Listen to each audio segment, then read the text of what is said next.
Alright, welcome back, gamers!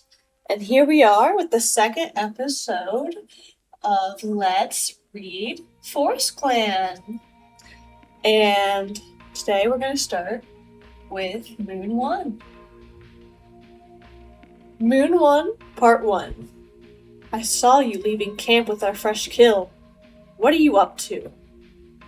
Red Star, can I ask you for discretion? It's important. Red Star accuses Barley Wave of fresh kill theft. Barley Wave feels like he can trust her, so he asks her for discretion in exchange for the truth. Upon hearing her clanmate's plight, she agrees to keep a secret, but he must stop taking from the fresh kill pile and catch his own prey for his purposes. Hope Chase! Hope Chase! Do you want to play Moss Ball with us? Sure, I'd love to. Bring it here! Hope Chase sees that the kids are bored and decides to entertain them. Talon Kit thinks she's very considerate. Way more fun than the other adults. Morning Kit hopes she isn't bothering Hope Chase. The prey just isn't waking up from hibernation. They're dazed, that's all. But squirrels don't hibernate. Let's go home. Yeah. Cloud Thunder and Barley Wave go hunting again, and are surprised by the amount of prey they collect. Certainly, it's New Leaf. But prey doesn't mindlessly walk into their paws. Neither cat are comfortable entertaining the idea that the woods are rewarding them for their sacrifice.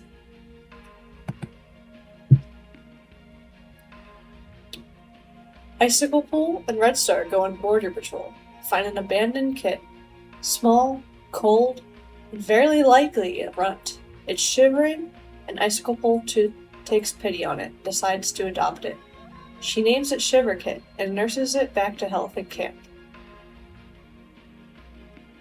Red Star and Icicle Pool go on a border patrol together, for the first time since Red Star became leader. It's a nice reprieve after last year's chaos. It had been a while since Red Star and Icicle Pool decided to spend time together on patrol. The last moon had been full of routine adjustments, safety precautions, and reinforcing camp walls. By the time they had everything sorted out and enough food in the fresh kill pile, they realized that a whole moon of time had passed. Hope Chase was the one to point it out to them. You two have done nothing but fret about us. We're set. The woods have been fed, and there isn't a concerning sight in weeks. Go on. Go patrol the border and talk about literally anything else but us. While Red Star knew that Hope Chase meant well, her playful jokes stung Red Star's mood. A lack of events would normally be seen as a good thing, but for Red Star, she felt like the moment she started to relax, something bad always happened. It was just so difficult for her to stop being vigilant. She didn't understand how Hope Chase did it. She was forward-seeking and constantly optimistic, even in the darkest of times. She didn't know if it impressed her or bothered her, but Hope Chase was right about one thing. She did miss Icicle Pool, and she was appreciating this warm New Leaf day alongside her deputy. Say what you will about Hope Chase, but she does have a way with words, Icicle Pool remarked with a purr. Red Star let out a meow of amusement. As she finished marking the border, she turned around to see if her deputy was ready to leave, only to see her staring out into the trees, coming to a complete standstill. Red Star's fur bristled with unease. What is it? She whispered. Icicle Pool noticed her leader's fear, and she twitched her ears and flicked her tail in reassurance. I heard something. Listen, she prompted. Red Star compiled uneasily. The two remained quiet for a moment, until the tabby calico realized what her deputy meant. A small, whining mew, muffled by the dense conifer foliage. Icicle Pool, Red Star began curtly, but it was far too late for that. The white she-cat had already padded up towards the dense ferns and green bushes and started chirping back, trying to locate the noise of the crying kit. Oh, for StarClan's sake, no! Icicle Pool, please! Red Star hissed as she tried to rush to stop her, but her paw steps came to a slow as she saw her deputy stick her head behind a large bush. Her heart tightened in her chest as Icicle Pool spoke with a softness that Red Star thought she's lost. There you are. It's all right. I hear you. You're going to be okay. Icicle Pool drew back from the bush and turned to look at Red Star, a small black tabby with large white patches dangled from her mouth. The kit let out a long, pitiful mew before it began to tremble. Its copper eyes were vibrant slits. It must have been barely weaned, Red Star thought. Icicle Pool looked down at the kit with a longing gaze, then looked back at Red Star. Red Star felt a lump in her throat. She knew what her friend wanted, but she also knew that the woods were a dangerous place for a kit. Icicle Pool herself knew that as well, too well. She had faced the pain of loss far too many times, and the greatest tragedy of all was that not one of her children outlived her. Icicle Pool, Red Star started quietly. It's a runt. It's shivering, like a leaf. Icicle Pool's eyes flickered with an unknown feeling. Shiver Kit, she decided. Red Star tensed and spoke automatically. You can't get attached, Icicle. But we need more clanmates, Icicle Pool insisted, her voice abruptly sharp. And you do not have infinite lives to feed the wood swift. Red Star bristled at her words, and her eyes narrowed the longer she glared into her deputy's copper ones. Icicle Pool did not mean a single word she just said. Was she trying to appeal to Red Star's rationality? It was rationality, yes. When her true intent was anything but, you're bringing in this kit with the full knowledge it may die. Icicle Pool paused. Her muscles were tense. Red Star? If it were here, it will definitely die. There was a long pause as the air shifted around them. A few passing clouds blotted out the sun, casting the forest below in a soft shade. As the two Mollies stood facing each other, Red Star realized something. What was she doing? Why was she arguing against bringing a kit into camp? She blinked, and Icicle Pool returned the gesture, her pelt flattening. There was a ripple of silent shame and realization shared between the two, unvoiced confessions of this instinctive routine they leapt back into. Despite the rules played for it no longer required, Red Star was not mock arguing with her co-conspirator, the one who never wanted to see another apprentice die to the woods again. Right now, she was a mournful queen, a parent who wanted to protect a helpless kit. Red Star forced her fur to flatten. She dug to the heart of her emotions. I'm just scared for you, Icicle Pool, she mewed. Icicle Pool's expression softened with understanding. I know. As the two walked back into camp and went for to look at the kit, Red Star felt off about something. Shiver Kit's eyes were blue. But she could have sworn they were copper when she first saw the kit open them. Red Star suppressed a purr. Icicle Pool's eyes were also copper. Perhaps StarClan sent her a message. This kit was going to be adopted by her deputy, whether she wanted it or not.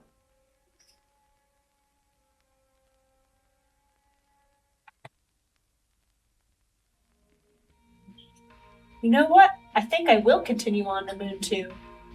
Why not? Talon Paw! Talon Paw! Talon Paw! Talon Paw is assigned to Icicle Pool as a mentor. Red Star defies hundreds of moons of ForestClan tradition and bans apprentice trials. No cat will need to seek approval from the woods before being trained. Talon Kit was nervous. In fact, most of the clan was. As Talon Kit officially turned 6 moons old, this meant that he was no longer a kit. In ForestClan, this was not a joyous occasion or a day of celebration. This was a day of dread. Talon Kit loved to be noisy and play pretend with Morning Kit about fighting off all the monsters in the woods. He loved winning against fake badgers and fake foxes in the shapes of Barley Wave, Icicle Pool, and Hope Chase. But the woods were real, and he heard whispers when Lake Star was still alive. He heard what ForestClan does to new apprentices before they could be given a mentor. Red Star will keep her promise, won't she? Cloudstar whispered to Icicle Pool, looking at her expectantly. Icicle Pool did not look at the she-cat. Her eyes focused on the leader's den as they waited for Red Star. The crowd grew silent as Red Star finally emerged from the leader's den and padded up to the high rock. The gentle wind filled the void, left the gossiping voices. It left a thick tension in the air, like a dark fog at dusk. Despite that, Red Star's voice rang clearly. Talon-Kit, please come join me. Talon-Kit trembled before reluctantly climbing up into the high rock. He stared at his paws. He didn't react. He didn't expect Red Star to lean in and whisper to him personally. Hey, it's gonna be okay. Talon-Kit hesitated. You can't promise that, he said meekly. But I can. Confusion rang through the young cat. What did she mean? Before he could ask, Red Star placed her tail on his shoulder. Talon-Kit, from this day forward until you receive your warrior name, you will be known as Talonpaw, she declared loudly to the clan. And by my rule as the new leader of ForestClan, I seek to adjust the code we follow. I call upon our ancestors in StarClan to hear my decision and approve my choice. From this day forth, no apprentice shall be forced to seek approval from the woods. Apprentice trials are now outlawed, and mentors will be appointed right after an apprentice is named. Shocked and delighted murmurs rose from the small crowd below. Barleywave shoved Cloud Thunder playfully and said, See, she kept her promise! Talonpaw's eyes were wide, shining with wonder. Really? As Red Star nodded, Talonpaw let out a screech of joy as he leapt off the rock. Hopechase laughed as she rushed to stop him, grabbing him by the scruff. Wait, your mentor, dummy! Hopechase let go of him, pushing him back towards the rock. Wait for your mentor to be named! Talonpaw had just enough sense to pretend to be embarrassed, climbing back to the now very pleased Red Star. Her eyes shone with a light that few had seen before her when she was a deputy.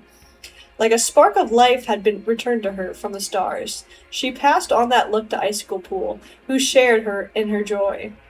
Icicle Pool, you had been a wonderful mentor before, when our numbers were greater. I hope that with this new apprentice, you'll become a wonderful new warrior. I hope that with this new apprentice, you will welcome a wonderful new warrior to our clan in time. Icicle Pool did not hesitate to approach Talonpaw, who bumped noses with her enthusiastically. The small crowd below them chanted Talonpaw's new name in joy with their hearts. Talonpaw! Talonpaw! Talonpaw! Red Star felt her heart sing. When she was young, this chant felt like a eulogy, a somber prayer to the youth who may never come back from their initiation. But for the first time in her life, an apprentice ceremony finally sounded like a celebration, a graduation, as it always should have been. Winford, is Darkland okay with me not having a trial? I'm sure you're fine, Talonpaw. As Winfred and Talonpaw watch some shooting stars together, Talonpaw asks him for reassurance about the trial ban. Winfred doesn't have the heart to tell him that nor StarClan nor the Place of No Stars are responsible for the wood's hunger. Talonpaw does not like that Winfred avoided his question. Cloud Thunder, there's a crack in the nursery wall. Dark roots can come from there. I'm scared. Oh, thank you for telling me, Shiverkit. I'll get Barleywave to help patch that up. Nothing to fear. Shiverkit is oddly observant of her surroundings, and Cloud Thunder learns something very important from her. Red Star watches this interaction from across camp.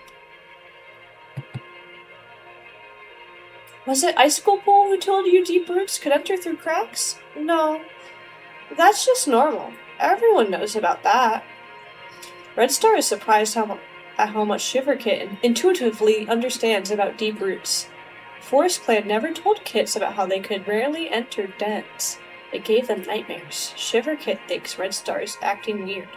Morning Kit overhears their conversation and gets really scared. Can you please take this seriously? Hey, Barleywave.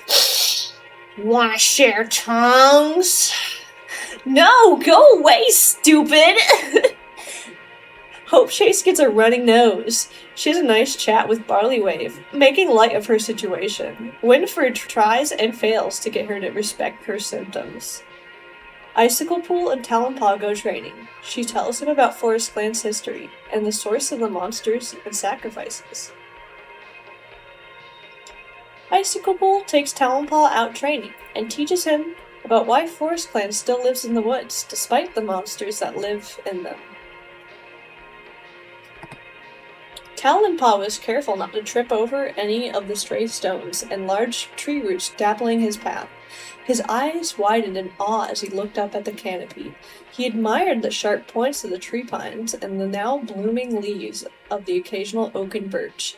He gasped as he saw two squirrels chasing each other up and down the tallest parts of a great pine, chittering like bickering kits. For his entire kithood, he was constantly reinforced of how terrifying the woods were, and how they held monsters beyond his understanding. How they preyed easily on kits and apprentices like him. But now that he was here, he felt a pang of sadness. How could a place so beautiful ever be so evil? He was never allowed outside of camp until now. But for what? Talonpaw, are you listening? Talonpaw jumped, meeting the copper eyes of a rather stern Icicle Pool. Yes, Icicle Pool. The she-cat stopped and sat down, glaring at him. Then can you repeat what I just said? Talonpaw's face turned hot with embarrassment. He sat down and tucked his tail over his paws. No. That's what I thought, Icicle sighed, her tail twitching with annoyance. After a few moments, she took a deep breath and her tone softened. I know that this is a lot of new territory for you. It can be overwhelming at first. Can you tell me what you can smell right now? Talonpaw raised his head and tasted the air. His eyes narrowed as he strained to pick out certain patches of smells. I smell a really strong pine-like scent, like I stuck my nose in one of the camp walls, and it's sticky. Pine trees produce a lot of sap and new leaf, and early green leaf, and yes, we use it to glue and reinforce the defenses around camp. Good work, Icicle Pool confirmed. Anything else? Talonpaw hesitantly stood up, glancing at his mentor for approval. When she nodded at him, he stuck his nose closer to the ground and started tracking smells from certain directions. It seems more like some chipmunks might have ran past here, and I can also kind of smell the direction of our border. That way, I think? Talonpaw indicated with his tail. Icicle Pool nodded. Good. There is one other place that you should be able to smell, although faintly. Be mindful of the direction the wind is blowing. Talonpaw again tasted the air. He didn't want to disappoint his mentor. What could she be talking about? A soft wind blew over the treetops, and Talonpaw took advantage of this. His nose tickled as he picked up on the humid smell of water tinged with rotting vegetation and cold rock. This confused him. He only smelled this around puddles, but it hadn't rained in weeks. Is there water? Like a lot of it? Talonpaw asked. Icicle Pool's whiskers twitched with pride, as she wordlessly stood up and beckoned him to follow her. Talonpaw eagerly padded after her, hopping onto every stone and avoiding every hole he saw his mentor navigate. Then Icicle Pool reached the edge of the tree line and stopped. Talonpaw padded up behind her, and his paw steps slowed as he stared in awe at the scene present before him. A large, jagged mountain stood out on the large hills surrounding it, painted in trees stretched out as far as he could see. A massive lake stretched over the mountain's base, with large rivers flowing in and out of the basin. The waters reflected the sun's rays back at him, creating a brilliant shine that danced along its own rhythm. Talonpaw's heart thumped loudly. He felt betrayed. Underneath all the awe, he just couldn't understand why no one told him about this. Why didn't anyone tell him about the beautiful lake? The mountains in the distance. Why didn't ForestClan occupy every corner of this place? It's beautiful, isn't it? Talonpaw started back and looked at Icicle Pool quizzically. The white Molly looked at him with a surprising amount of softness. Talonpaw, do you know why we live in these woods? He shook his head, and Icicle Pool continued to look out at the lake.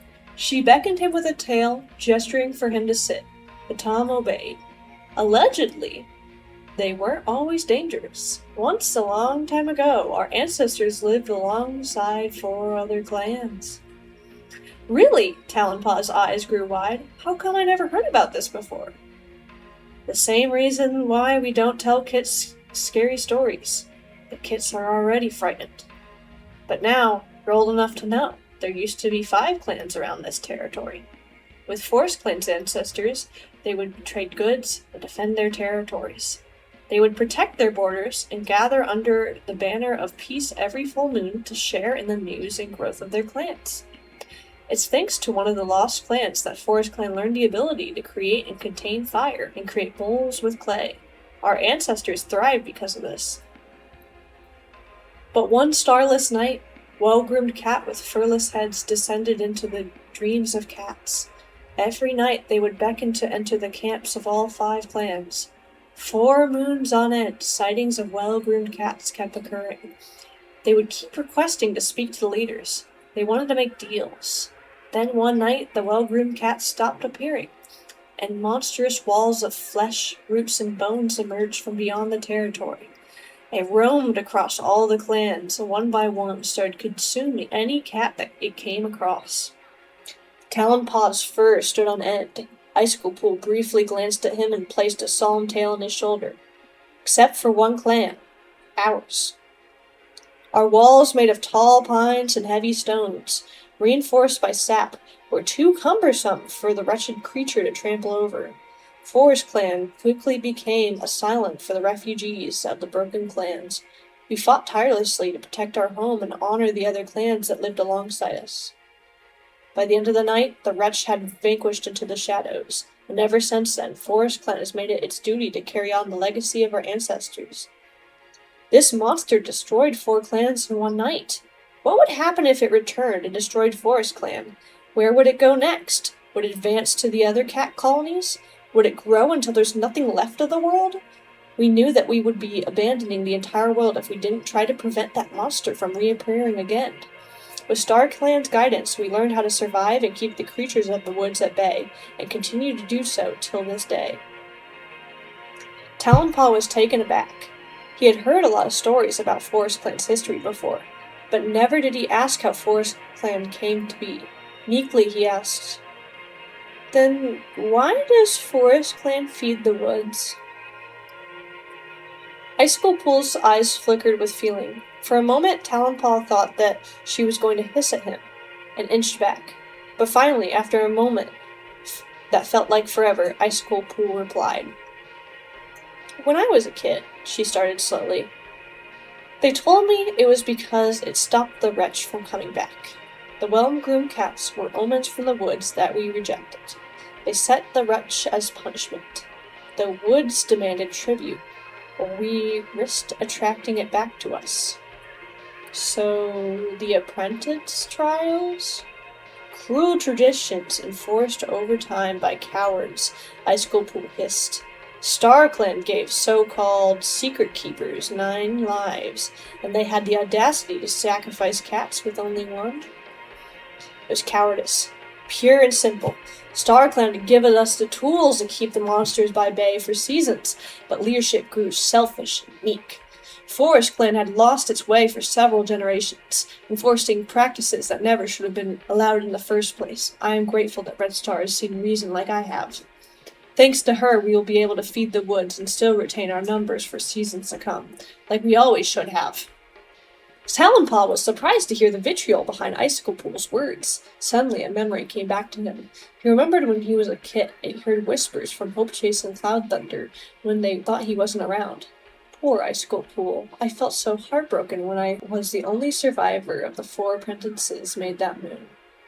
My brother and Stonepaw and Rapidpaw, Icicle Pool had already lost Creek Kit.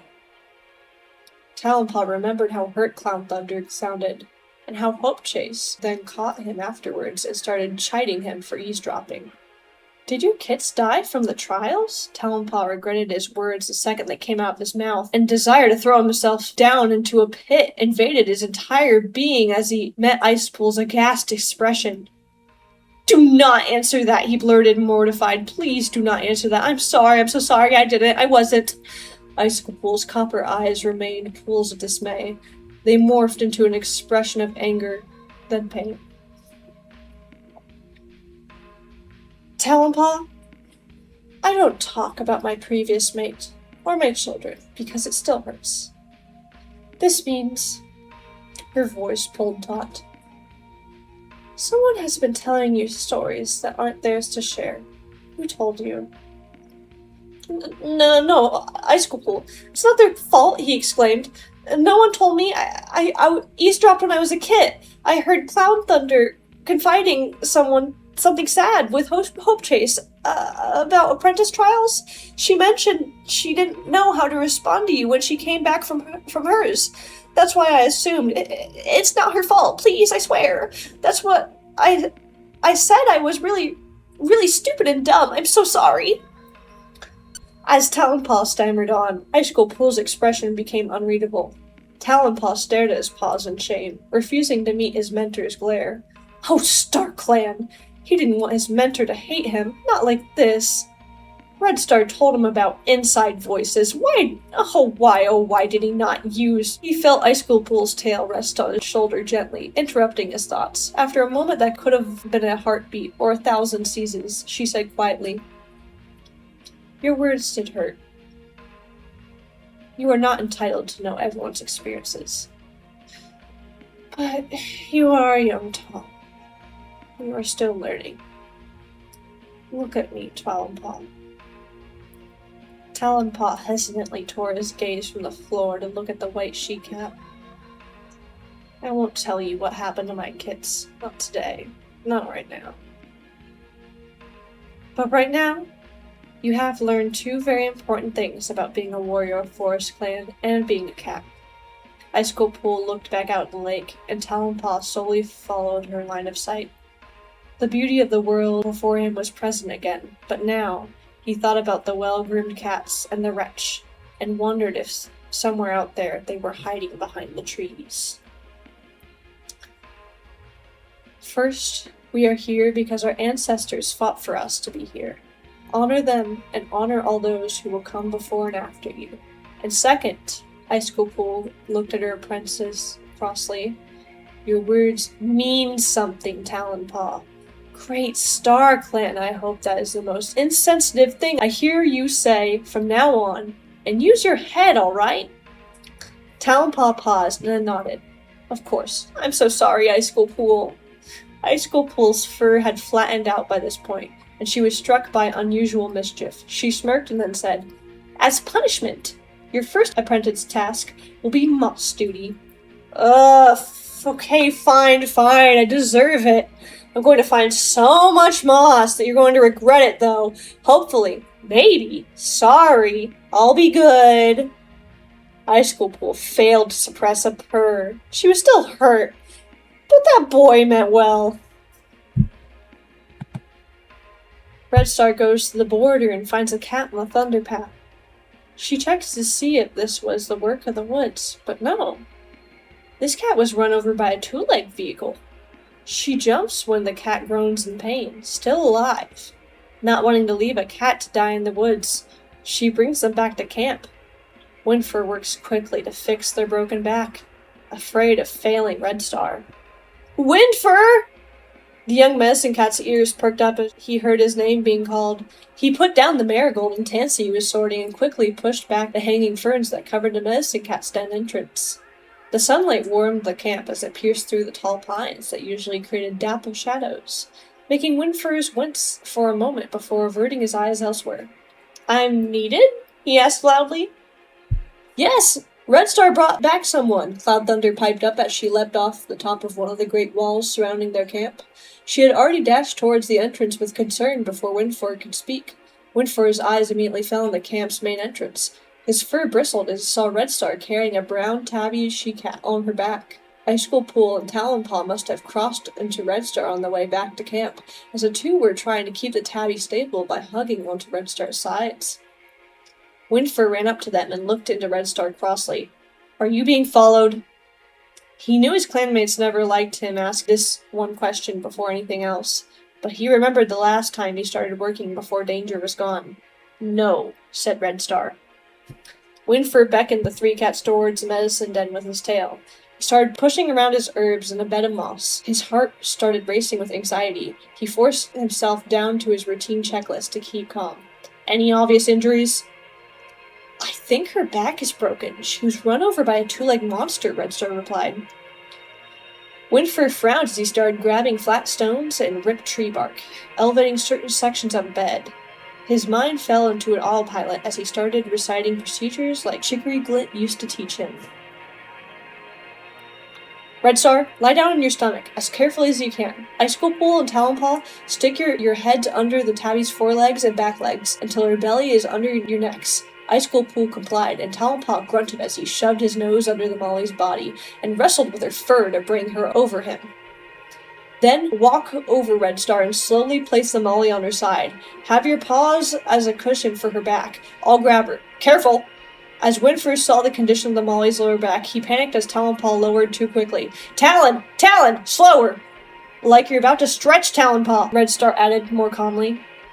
Oh, well, oops, that wasn't very calm. Sorry! Talonpaw hissed as he glanced nervously at his mentor, trying to match her level. Winfrey grabbed the Molly and secured her back in the elevated segment he made, then secured her down, grabbing the vital points where his clanmates' heads were. Okay, you're good, he said, letting out a breath he didn't know he was holding. Now gently pull yourselves out from under her. I've stabilized her spine. It should be okay. Winfrey waited for the two cats to part from the tabby before beginning his process. He muttered under his breath the mantra his mentor taught him for broken bones. Biddle Brome the caster. How did it start again? His memory dug a middle-aged Molly looking down at him, with a shine in her eyes. She then recited a nursery rhyme. Broken was the bone of brittle bone he, low on the spine the tail end be. Lift up the back, align with the spine, Winfrey mumbled as he started his work, raising his tail over the patient's spine, and finding the bone that seemed to shifted from the rest. He found the proper alignment, and shifted around the moss and lifting stones until her body didn't shift anymore. Then started applying his medicines as he remembered them. Disinfect the wound, and pull the twine. Winfrey?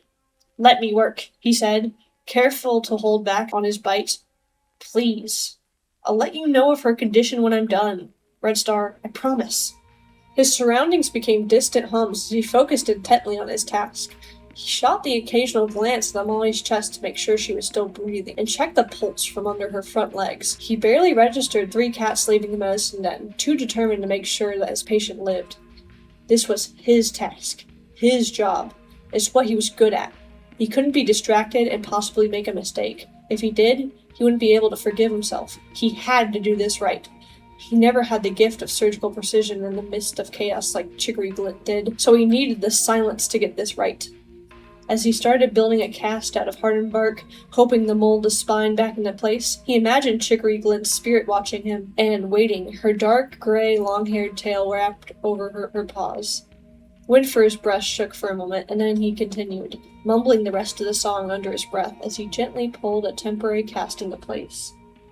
Stable was the bone of brittle bone he, of hard bark and soft moss the cast must be, fitting of the caster of ForestClan sea. Where am I? You're in ForestClan. We found you unconscious on the Thunder Path. I see. After some time, the loner wakes and expresses gratitude, although her eyes and demeanor seem to speak otherwise. Her name is Olive, and she joins reluctantly, mainly because she can't go anywhere else with a broken back. After listening to clan life, she offers to be a mediator, having experience with negotiating with loners and kitty pets.